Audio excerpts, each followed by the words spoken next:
We are happy to introduce the ability to manage your flagging rules directly into myLab. The ability to edit, add, or remove your flagging rules can be managed by your user permissions. Note, this feature is only available upon request. Please contact your account manager to enable the ability to manage your flagging rules in myLab. If you have admin permissions, you can assign who has access to adding, updating, and deleting flagging rules in myLab by toggling the flagging rule option on or off in the Permissions tab of a user profile. If you have the flagging rule option on, you will be able to access a flagging rules tab in the Customer and Component Edit screens under the Equipment menu. This tab is where users can add, edit, and delete flagging rules. These screens contain numerous filters that allow for the creation of specific or broad flagging rules. When setting limits, you can set low severe, low unacceptable, low reportable, high unacceptable, and high severe. To set a flag, you must select the test, flagging method, and have at least one of the 6 flagging fields filled out at minimum. Other parameters to consider are component type, manufacturer, and oil type, as a few examples. When looking at results, a new underline beneath number indicates that a custom rule has been applied to this sample.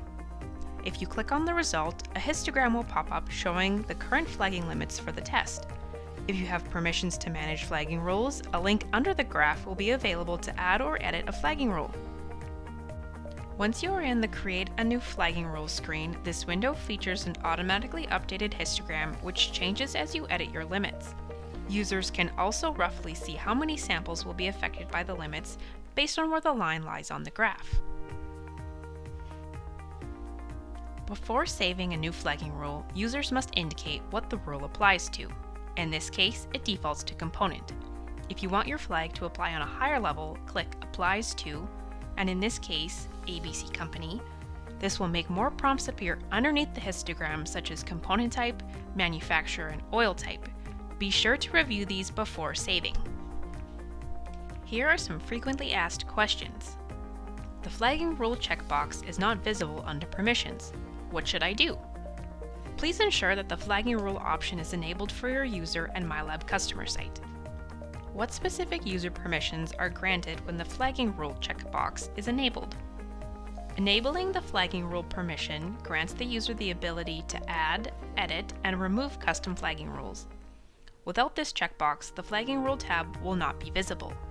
However, all users will still be able to view the histogram by clicking on a cell in the sample result, but the edit and add functions will not be displayed. What happens if I have both a customer rule and a component rule? The rule at the lowest level of the hierarchy will take precedence. Component rules will be priority over customer rules, and child customers will take priority over parent customers. I do not see the underline after adding a new custom flagging rule. What does this mean? The underline only indicates that a custom rule was applied at the time of the sample. New flagging rules set will affect future samples only.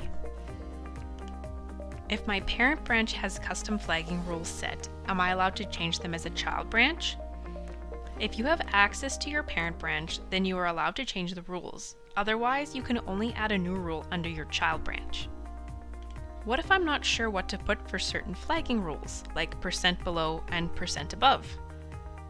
Please contact your Fluid Life representative and we can walk you through it.